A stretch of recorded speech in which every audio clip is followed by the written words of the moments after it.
Vous suivez l'information sur la chaîne des valeurs et c'est en français. Mesdames, Messieurs, voici les titres. L'Université Cheikh Anta Diop de Dakar abrite pour 2 jours un colloque international sur la diplomatie religieuse. Ce colloque est destiné à promouvoir une paix durable dans le monde à travers un dialogue interreligieux constructif selon les organisateurs. La 2e édition de la caravane nationale Espace Bus 2025 va sillonner 14 régions du Sénégal, lancée ce 6 avril autour du thème le spatial levier du développement durable. Les différentes activités prévues visent à sensibiliser les différents acteurs afin de tirer le meilleur profit des sciences et des technologies spatiales. Après une phase de groupe maîtrisée, le Sénégal s'est qualifié pour les quarts de finale de la Coupe d'Afrique des Nations des moins de 17 ans qui se joue au Maroc. Invaincus, les Lionceaux ont conclu une phase de groupe avec succès grâce à une victoire 2-0 sur le Somalie.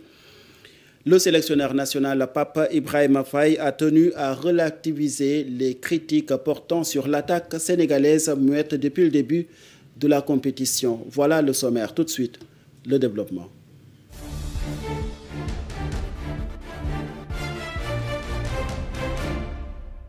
Mesdames, Messieurs, bonsoir et bienvenue dans cette présente La jeunesse au cœur de l'ambition spatiale. C'est le motif de la caravane nationale Space Bus qui sillonne le pays actuellement. La première étape a porté à Thiès où un CRD spécial a été axé sur la digitalisation du foncier grâce aux technologies spatiales.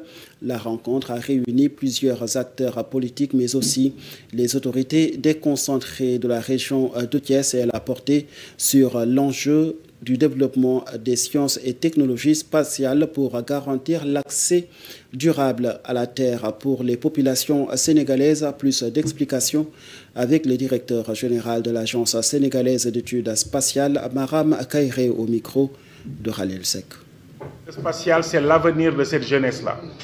Et c'est pour ça que nous faisons cette caravane, pour aller les rencontrer là où ils se trouvent et leur dire « Restez dans les filières scientifiques, restez dans le spatial si vous le souhaitez. Nous allons nous battre pour que toutes les infrastructures soient disponibles quand vous arriverez au bac. Vous devrez choisir dans quelle filière vous irez dans vos universités. » Ça, c'est une partie de l'appropriation. La deuxième partie, c'est les parents. C'est les parents des élèves, c'est la population de façon globale, certes, mais les parents. Si nous voulons arriver à ce niveau de développement, il faut que nous nous dotons d'une certaine patience. Souvent, les parents demandent aux enfants de quitter les filières scientifiques et d'aller faire d'autres filières qui permettent de pouvoir finir rapidement les études et de gagner de l'argent le plus rapidement possible. Le développement, c'est un long processus. Si nous mettons beaucoup d'argent dans le numérique, nous mettons beaucoup d'argent dans les sciences et technologies, et que dans 20 ans, il n'y a plus de jeunes qui s'intéressent aux sciences, on aura investi pour qui? Quasiment pour personne.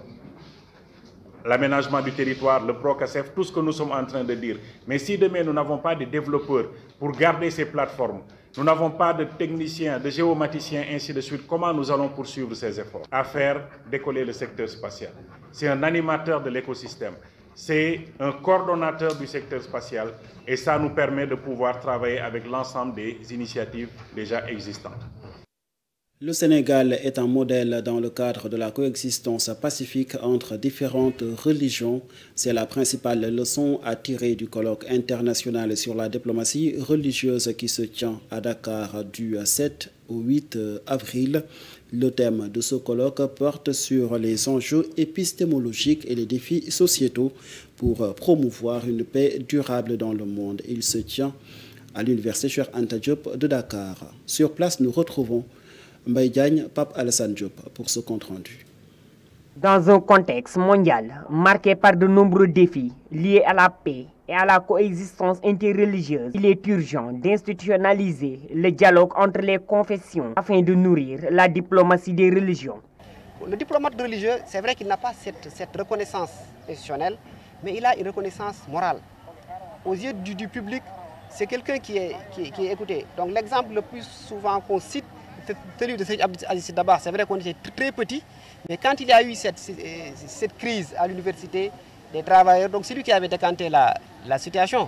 Il a convoqué les étudiants, il a convoqué les travailleurs, il leur a demandé d'aller travailler. Et lui qu'il va négocier avec les autres. Le lendemain, tout le monde a repris son travail.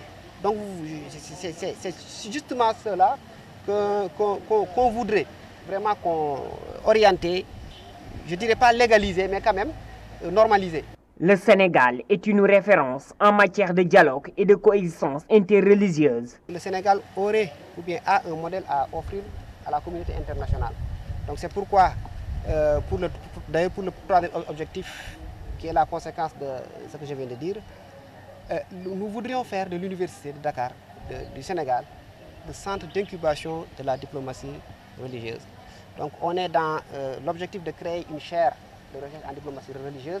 Tout à l'heure, vous avez vu les interventions telles que celle de la nonciature. Donc ils ont évoqué du besoin vraiment de pousser des recherches assez pointues pour qu'on sache exactement c'est quoi la diplomatie religieuse.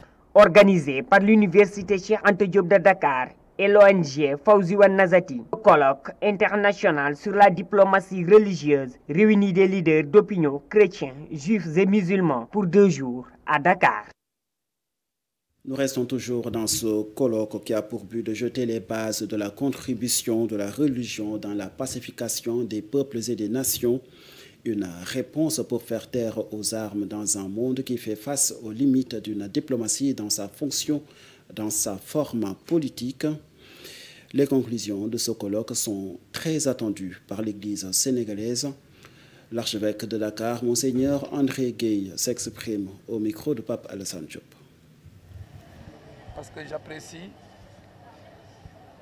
la contribution essentielle de la religion, des religions, dans la construction de la fraternité humaine,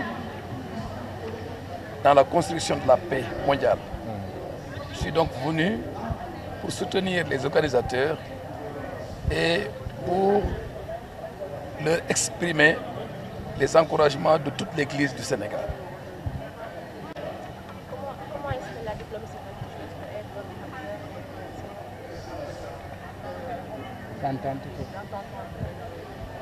Il faut attendre les conclusions du forum, du colloque pour se prononcer clairement. Mais nous savons tous la place de la religion dans nos vies. Et la diplomatie trouverait des ressources, les ressources nécessaires, les valeurs spirituelles pour fonder une action qui permette aux hommes de se rencontrer. Parce que c'est ça le rôle, la finalité de la diplomatie, c'est de faire en sorte que les peuples et les nations collaborent et vivent dans la paix. Et cela, c'est l'objectif aussi de la religion, faire en sorte que les hommes soient en paix avec Dieu et en paix les uns avec les autres. En paix avec Dieu et en paix les uns avec les autres, parce que ce colloque contribue aussi à éclairer la lanterne des citoyens du monde entier devant les enjeux de la paix et de la sécurité internationale avec le développement des conflits civilisationnels un peu partout dans le monde. L'exemple sénégalais est un modèle et pourrait servir de référence pour les peuples du monde entier. Ces propos sont du vice-président de la conférence des rabbins européens présents à Dakar pour participer à ce colloque international sur la diplomatie religieuse, Moshe Lewin. Et je dois saluer cette très belle initiative à un moment où la violence s'empare de nos écrans, et pas seulement de nos écrans, mais dans nos pays. On voit la violence, on voit les meurtres, on voit quelquefois même commis au nom de Dieu. Organiser une conférence sur la diplomatie religieuse est pour moi quelque chose d'exceptionnel.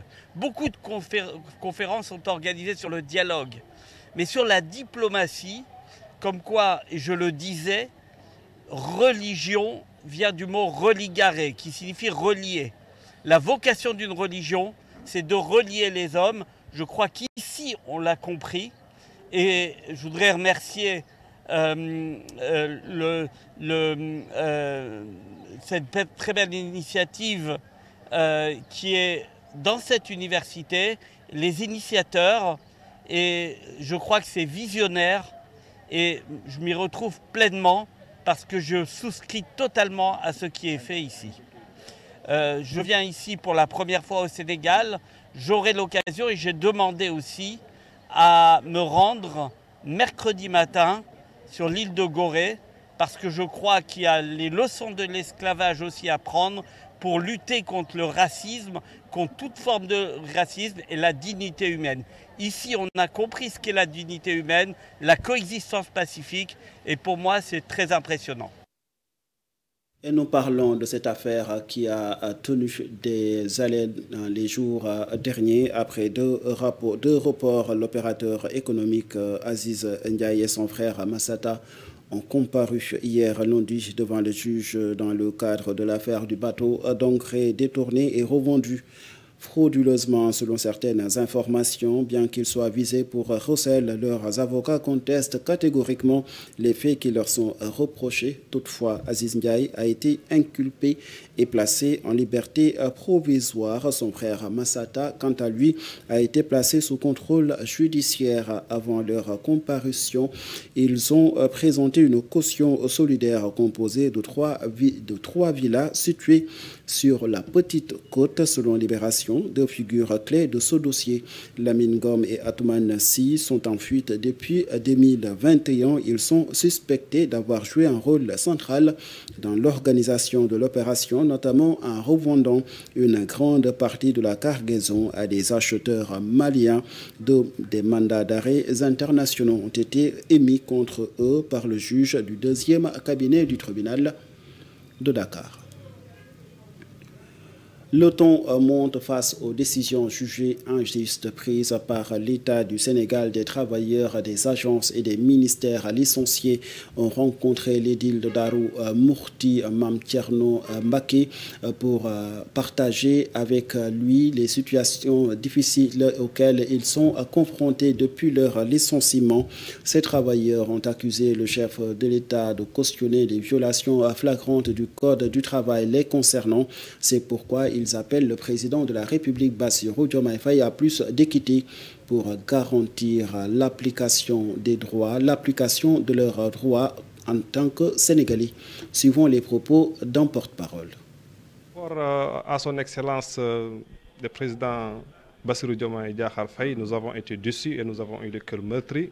J'ai une analyse très pointue sur son entretien avec la presse. Soit le président il fait de la politique, soit il est mal informé, soit ses directeurs fonctionnels, soit il donne raison à ses directeurs fonctionnels.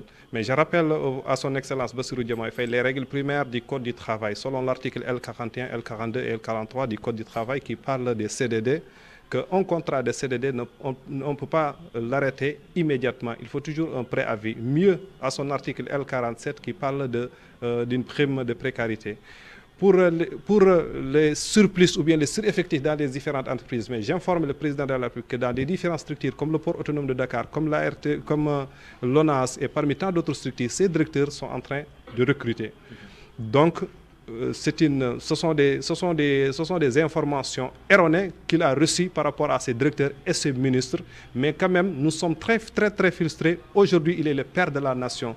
Nous attendons d'un président à équidistance, un président qui traite tous les Sénégalais d'égale dignité. Mais malheureusement, on a vu un président de la République qui a pris un angle, franchement, de position pour son parti politique et pour appuyer ses directeurs et ses ministres qui sont en train de bafouer le droit des travailleurs sénégalais.